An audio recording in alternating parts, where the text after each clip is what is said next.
আমার বড় ভাই একবার ক্লাস 7-এ পড়ার সময় মাদ্রাসায়, প্রথম জীবন সরকারি মাদ্রাসায় পড়তো, তো বন্ধুদের পাল্লায় পড়ে 1.5 মাস আমার বড় ভাই পড়ালেখা বন্ধ করে দিছিল। আমার মা বলছে যে বাবা আমি 1.5 মাস লাগাতার সারা রাত চোখের পানি ফেলে কাঁদছি, মালিকের কাছে বলছি মাওলা আমার প্রথম সন্তান যদি বরবাদ হয়ে যায় তা আমার পুরা ফ্যামিলি বরবাদ হয়ে যাবে। কাজে আল্লাহ তাআলা 1.5 মাস পরে আমার সন্তান নিজেই আইসা বলছে মা আমি আর গ্রামের মাদ্রাসায় পড়বো না, আমি দূরে পড়বো লক্ষ্মীপুর নোয়াখালী টুমচর মাদ্রাসা। সেই মাদ্রাসা যে মাদ্রাসা আমার শায়েখও পড়ছেন, আমিও পড়ছি, আমার বড় ভাইও পড়ছেন, সেই মাদ্রাসা। এই যে গেছে 9 বছর পড়ালেখা করে পরে আলহামদুলিল্লাহ যোগ্য আলেমে দ্বীন। তো মার কথা ছিল বাপ আমি ঘুমাই নাই। আপনারা অনেকে শুনছেন ইমাম বুখারী রাহমাতুল্লাহ আলাইহি, ইমাম বুখারী আল্লাহর কোরআনের পরে সর্বশ্রেষ্ঠ হাদিসের কিতাব বুখারী শরীফ, ওই কিতাবের যিনি লেখক ইমাম বুখারী ছোট্টবেলায় 7-8 বছর বয়সে উনি অন্ধ হয়ে গেছিলেন, চোখে দেখতেছিলেন না। ওনার মা একটানা 2.5 মাস চাইতে বেশি ওনার আম্মা সারা রাত সেজদায় পড়ে কাঁদছেন আর আল্লাহকে বলছেন মাওলা আমার স্বামী নাই, ইমাম বুখারীর বাবা ছিল না, আমার স্বামী মারা গেছে, আমার একটাই আদরের ধন, আমি নিয়ত করছি তারে আলেম বানাবো, নিয়ত করছি তারে হাদিস শিখাবো, আপনি আমার ছেলের চোখ নিয়ে গেলেন মাওলা, আমি কোরআন শিখাবো কেমনে, হাদিস শিখাবো কেমনে, আপনি আমার সন্তানের চোখের আলো ফিরাইয়া দেন। আল্লাহর কসম কিতাবে আছে ইব্রাহিম আলাইহিস সালাম, নবী ইব্রাহিম ইমাম বুখারীর মাকে স্বপ্নে দেখাইয়া সন্তানের চোখের আলো ফিরাইয়া দিয়েছে। সকালবেলা তিনি বলতেছিলেন মা আমি গোটা পৃথিবী দেখি, মা আমি সব দেখতেছি। মার দোয়ার বরকতে সন্তান জগৎ বিখ্যাত শ্রেষ্ঠতম মুহাদ্দিস, শ্রেষ্ঠ মহান খাজা মুঈনুদ্দিন চিশতি রাহমাতুল্লাহ আলাইহি, আপনারা চিনেন জানেন সবাই নাম, আজমিরের যিনি আরব অঞ্চল থেকে আসছেন খাজা মুঈনুদ্দিন চিশতি রাহমাতুল্লাহ আলাইহির একজনের জবানে বরকতে আল্লাহ তাআলা 90 লক্ষ হিন্দু কালেমা পড়ে মুসলমান হয়েছে। আরে 9 লাখ না মিয়া, 90 লাখ, 90 লক্ষ হিন্দু। সেই খাজা মুঈনুদ্দিন চিশতি তার মাকে একদিন বলছিলেন মা তোমার সন্তানে আল্লাহ দয়া করছে, মা তোমার সন্তানের কথায় আল্লাহর দয়ায় অনেক বিধর্মী কালেমা পড়ছে মা। ওনার মা বলছিল মুঈনুদ্দিন আল্লাহর কসম তোমার জবানের বরকত না, আমি মায়ের পবিত্র দুধের বরকত, আমি 2 বছর তোমাকে দুধ খাওয়াইছি, কোনোদিন বিনা অজুতে তোমারে দুধ খাওয়াই নাই, আমার পবিত্র দুধের বরকতে আল্লাহ তোমার জবানে বরকত দান করছে। মা গড়ে দিছে সন্তান, মা গড়ে দিছে। আজ আমাদের মারা কোথায়? আজ আমাদের মারা বাজারে, মার্কেটে, পার্কে, রেস্তোরাঁয়, হোটেলে, বারে, শুধুই যৌবনের পূজা, দেহের পূজা, রূপ আর যৌবনের ফেরি করা, আর প্রসাদনী সাজগোজ গহনা অলংকার, এইটা চড়ে রাস্তার বেহায়া বখাটে অসভ্য জানোয়ার পেশাব পর্যন্ত করে পানি নেয় না, এরকম দুশ্চরিত্রদেরকে দেখাইবার জন্য রাস্তায় রাস্তায় মা বোন করে, এটাই জিন্দেগি, এটাই জিন্দেগি। স্বামী বেচারা নীরব দর্শকের মতো তাকাইয়া দেখে তার স্ত্রী বাজারে বাজারে করে, বাপ তাকাইয়া দেখে তার মেয়ে 8-7 কাপড় পরে, টাইট ফিটিং কাপড় পরে বাজারে বাজারে ঘোরে, পর পুরুষের সাথে ঘোরে, বাবা ইনকাম করে, বাড়ি বানায়, বিল্ডিং বানায়। আমার একদিন একজনে বুঝাইতেছে, কয় হুজুর ময়মনসিংহ থেকে বালু আনছি, সিলেটের পাথর দিয়ে বেজ ডালাই করছি, নাইজেরিয়ান কাঠ দিয়া ঘরের চৌকাট লাগাইছি, মালয়েশিয়ান কাঠ দিয়া দরজা লাগাইছি, সব মজবুত, সব মজবুত। আমি তাকায়া দেখলাম আর ভাবলাম আহা, খাট মজবুত, সোফা মজবুত, বিল্ডিং মজবুত, কিন্তু সেখানে ঘুমাবে যারা তারা হলো সব হাইওয়ান আর জানোয়ার। বেনামাজি তো জানোয়ারি, বেনামাজি তো জানোয়ারি। সেজদাবিহীন যে মানুষগুলো ঘুমাবে এই খাট পালং সোফা ফার্নিচার আর বিল্ডিংকেই আজকের মুসলমান মনে করছে সংসার। এটাই মূল কর্তব্য না রে বাপ, এটা মূল কর্তব্য না। মূল কর্তব্য ছিল স্ত্রীর দিন, ছেলের দিন, মেয়ের দিন।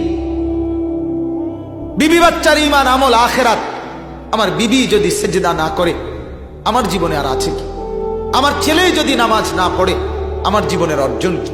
আমার মেয়ে যদি পর্দা না করে আমার জীবনের অর্জন কি?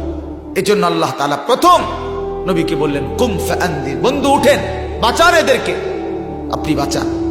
আল্লাহর নবী বলতেই থাকছেন, আমাদেরও জিম্মাদারি দিছেন, আমাদেরও একই জিম্মাদারি। অতএব দয়া করে প্রত্যেকেই এই দুইটা কথা বললাম, এক, সুন্নত মোতাবেক জিন্দেগি সাজান, দুই, নিজের পরিমণ্ডলে মানুষকে আল্লাহর কথা, আখিরাতের কথা, জাহান্নাম থেকে বাঁচাবার ফিকির করেন। এটাই মূল ফিকির, এটাই মূল জিম্মাদারি।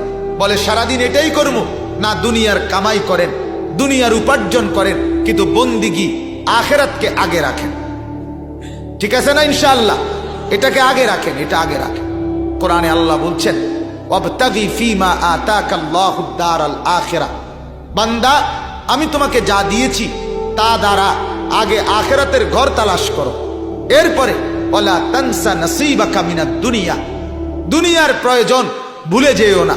দুই নম্বরে নবীজি বলছেন তালাবু কাসবিল হালালে ফরিদাতুন বাদাল ফরিদা।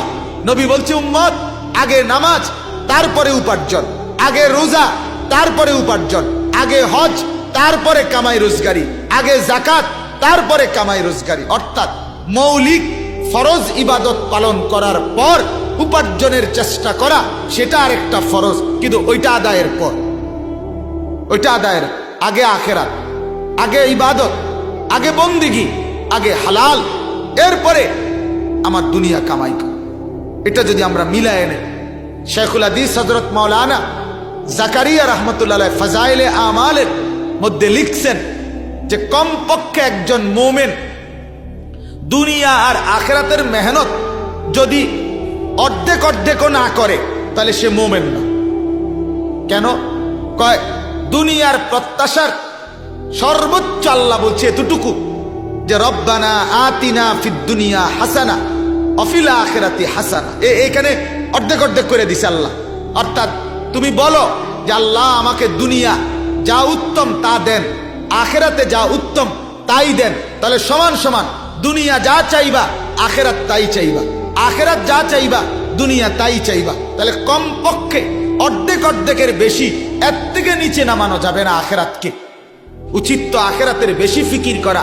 এদুর যদি না পারো তাইলে সমান সমান বানাও, সমান সমান। বলেন তাহলে আমাদের দুনিয়ার ফিকির আর আখিরাতের ফিকির সমান সমান?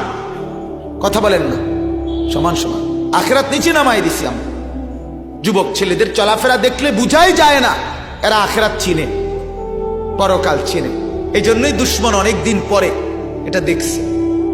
দুশ্মন আজকে 5-7 বছর দেখে নিছে আগে যে মুসলমানের যুবক, মুসলমানের কিশোর, মুসলমানের তরুণ তার পুরা জীবন মোবাইল, ফেসবুক, ইউটিউব এটার উপরে জিন্দেগি উৎসর্গ করে দিছে।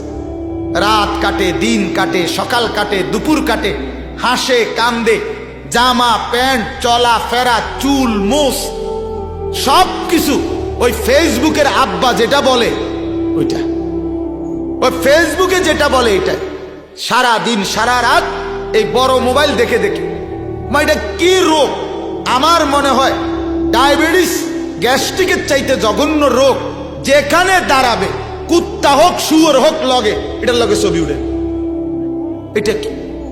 ছাগল কি এরকম ছাগল হয়নি? মানুষ পাগল কি এরকম পাগল হয়নি? যেখানে যায় ছেলে পেলের এটা একটা মাতলামি নেশা হয়ে গেছে।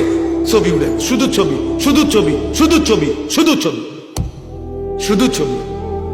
মানে দূরের থেকে হোক, বাঁকা করে হোক, চুরি করে হোক, মাটির তলে দিয়ে হোক, এটা উঠাই বসে তার বাফেরে এটা দেখাইব, তার ফেসবুক বাফেরে। এটাই রাত, এটাই দিন। সারা রাত উলঙ্গ ছবি দেখে, সারা রাত নর্তকীর ছবি দেখে, জিনা ব্যভিচারের দৃশ্য দেখে। মা পাশের রুমে ঘুমায়, বাবা পাশের রুমে ঘুমায়, লেফ কম্বলের নিচে উলঙ্গ ছবি দেখে। তখন দুশ্মন যখন দেখছে যে মোটামুটি প্রজন্ম গুনার মধ্যে ডুবে গেছে, এই জন্য বুঝছে প্রজন্ম তো এই জেনারেশন কোরআন থেকে দূরে সরে গেছে, এই জন্য একবারে পাঠ্যপুস্তকের মধ্যে বইয়ের মধ্যে লেখা দিছে তুই আর মানুষ না, তুই বান্দর। বান্দর বিবর্তনবাদ আমার দেশের পাঠ্যপুস্তকের মধ্যে দিয়ে দিছে। শিখো মানুষ কোত্থেকে আসছে, ছবি দিয়ে দিছে। বান্দর হইতে হইতে হইতে আস্তে আস্তে মানুষ হয়ে গেছে, ছবি সহ আইকা দিছে। পিছন দিয়া মানুষের পিছনে আরো বিভিন্ন প্রাণী, এগুলো আসতে আসতে এরপরেরটা যেটা, এটার নাম মানুষ।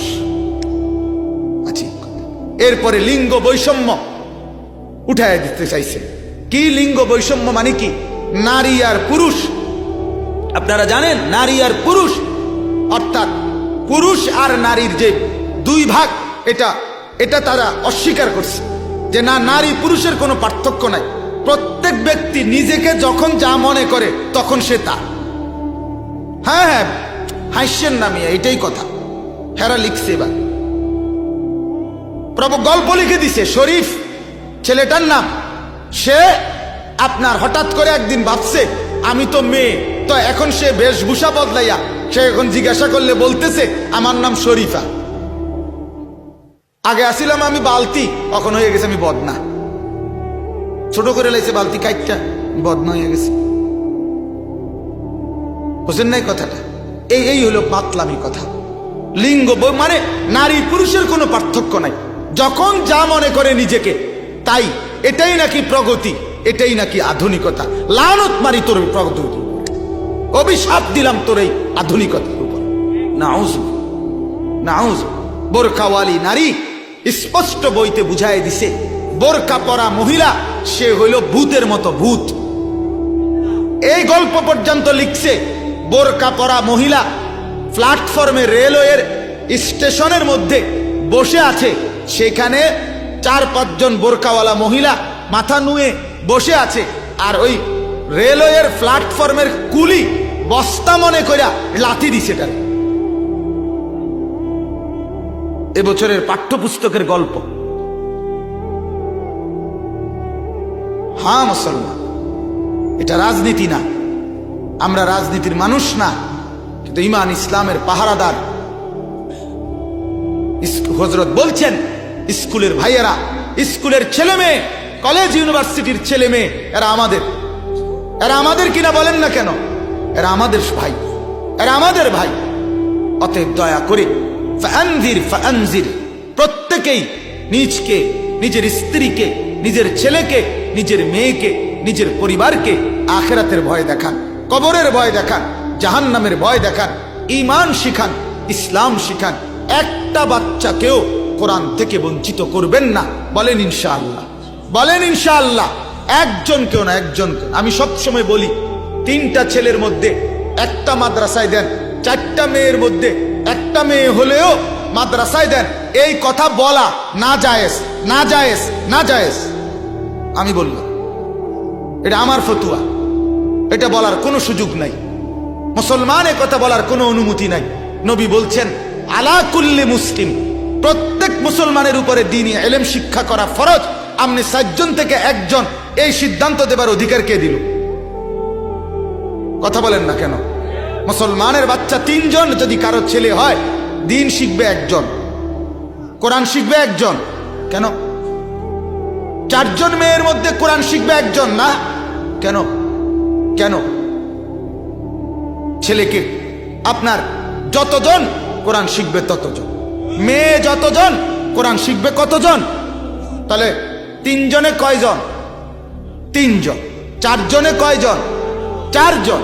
যতজন ততজন, দ্বীন শিখবে ততজন, আল্লাহর কোরআন শিখবে প্রত্যেকে। আহা বাপ, 7 বছরের বাচ্চাটাকে বঞ্চিত করলো যে বাপ, 6 বছরের ছেলে মেয়েকে বঞ্চিত করলো কোরআন থেকে। হাসরের ময়দানে ওই ছেলে যখন শুনবে জাহান্নামের ঘোষণা, তখন সে আল্লাহকে বলবে, রব্বুল আলামিন, আমার মা বাপকে বলেন 7 বছর বয়সে আমি কি অন্যায় করেছি যে জন্য আমাকে কোরআন পড়ায় নাই। আপনি বলতে বলেন, মা বাপ কোনো জবাব দিতে পারবে না। আল্লাহ তখন বলবে, এখন কি করবা? তো ওই সন্তান বলবে মাওলা এই মা বাবার ঘাড়ে